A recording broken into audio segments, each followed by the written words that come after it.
This video shows expert active learning instruction with commentary from the instructor that reveals the thinking behind the teaching. I will cue you to reflect on your own ideas before hearing from the instructor. In this video, you will see the instructor pose a question, then interact with students as they work on the question. As you watch, consider this question, which we will return to later. What is the value of in-class questions in an active learning environment? So I have an example here set up for you with a family here, 3 generations back.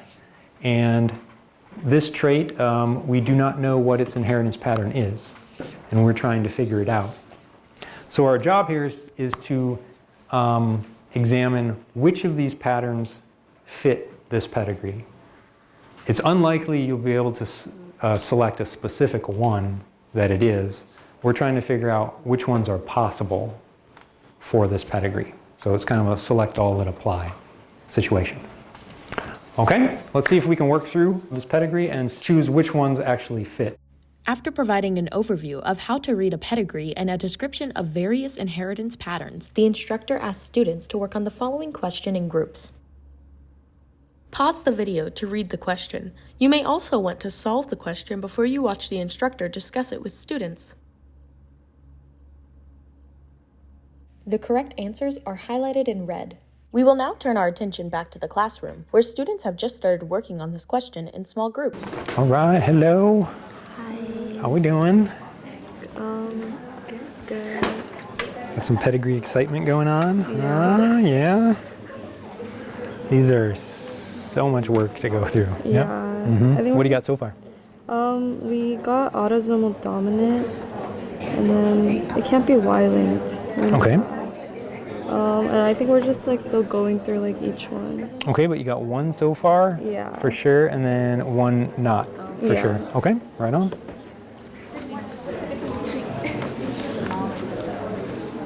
Yeah. Hello, what do we got? X-linked dominant. The mom is heterozygous. Okay, And it works. it works. All right. 1 down. So then would it have to be the same thing for the autosomal or no? No, because it's not X's and Y's. Wait, what's the question? Because it can be, then we have to decide between these two which it is, if any.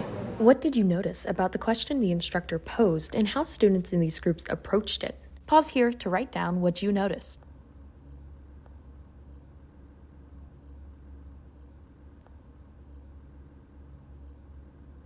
Now let's hear the instructor share the thinking behind his teaching. So this question has a little bit of everything. It introduces pedigrees, it relates back to a previous class, it's got multiple answers, it requires a fair bit of analysis for a number of them, so it's just a solid question. This is a very common thing at the intro level especially, is when you're given a question to think about, to work something out and say, okay, that works, I'm done. And you see that on tests too, with exams and a very well written assessment question. Students will tend to select the first thing that seems logical and then just not even read the rest of the question. In this case, during class, I do use multi-select questions quite a bit because you can't necessarily hone in on one answer and then quit thinking about it. You have to be very thorough in analyzing the question, and that was the case here, where there was, I think, 5 potential inheritance patterns for a pedigree, so you had to be thorough and kind of look at all 5 potential cases before you could decide which ones would work and which ones wouldn't. If I remember right, I think this group, they had written out the entire genotypes of every individual, so they were very confident in X-linked dominant, but they had kind of quit at that point and hadn't really looked at the other 4. Because it can be, then we have to decide between these two which it is, if any, or none. Yeah, it's a select all that apply kind of question, so could be any or all of them. X-linked, then it wouldn't be autosomal, right? Because it'd be on the sex chromosome. Well, so we're not trying to determine which pattern it is. We're looking for which ones it could be. So it can only be one of them, but which ones work for the pedigree, basically. So this could be a pedigree of like just their sex chromosomes or just like. So you determined that X-linked dominant is possible. Yeah. Which other But you ones could are also possible? just write it as like, take out the X and Y's. Yeah. Just do like. Yeah. So sometimes when you get more experience with pedigrees, sometimes you can see certain things that can help you do it faster, kind of eliminate things right away. But My confusion was like, are we saying that dominant means you show the trait, or that recessive means that you show the trait? Because I feel like that could like switch. it depends on the pattern. So, well, colored in always means they express the trait. But like if we were saying that it was like recessive shows the trait, then this would be like that, and this would be the dominant wouldn't express the trait. if it was a recessive trait, yes. Yeah. So how do we like? Well, you kind of have to like assume that that's the pattern and see if you can make it work. Okay. Yeah. But we got one so far, so it looks good. Dr. Dees explained that one key benefit of this question is that it engages students in analyzing information in the pedigree to determine what inheritance patterns are possible. In fact, the question was complex enough that Dr. Dees gave students over 8 minutes to work on it as he circulated and talked to groups. Why do you think an instructor would prioritize questions like this? Pause here to write down 3 ideas.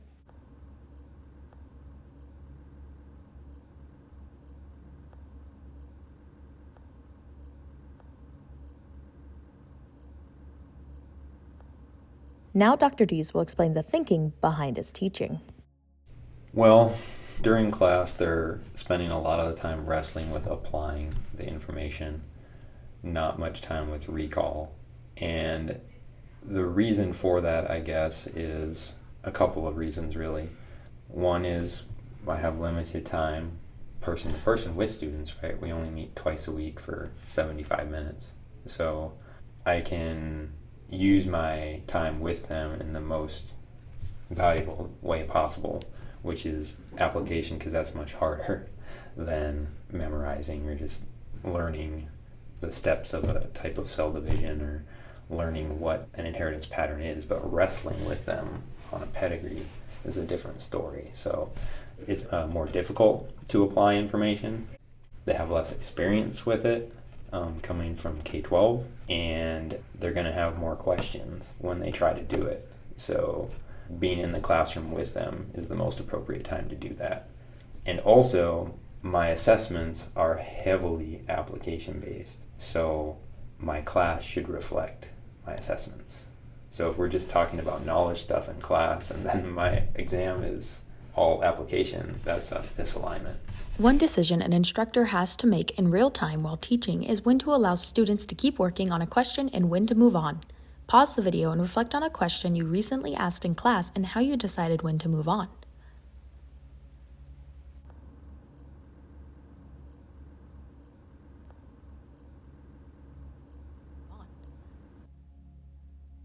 Dr. Dees will share his thinking behind how he manages time in his class. Time management is one of the hardest parts of teaching an introductory course.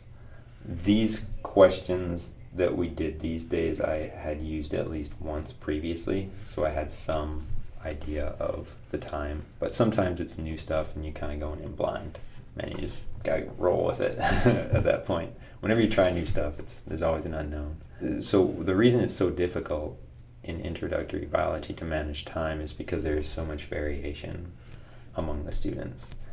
If you give out an application question, there could be students who are done with it in 45 seconds. And there might be students who really need to talk it through with each other or potentially with you, and that could take 5 minutes.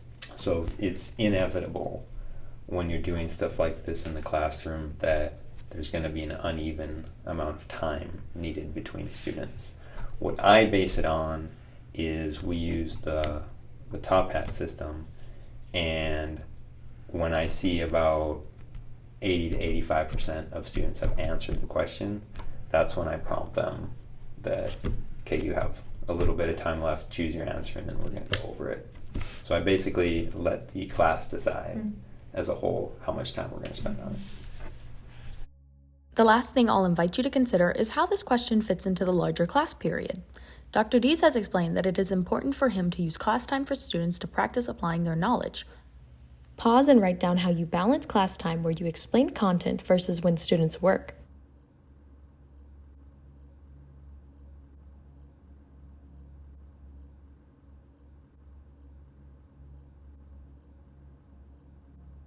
Let's hear the thinking behind how Dr. Dees structures his lessons.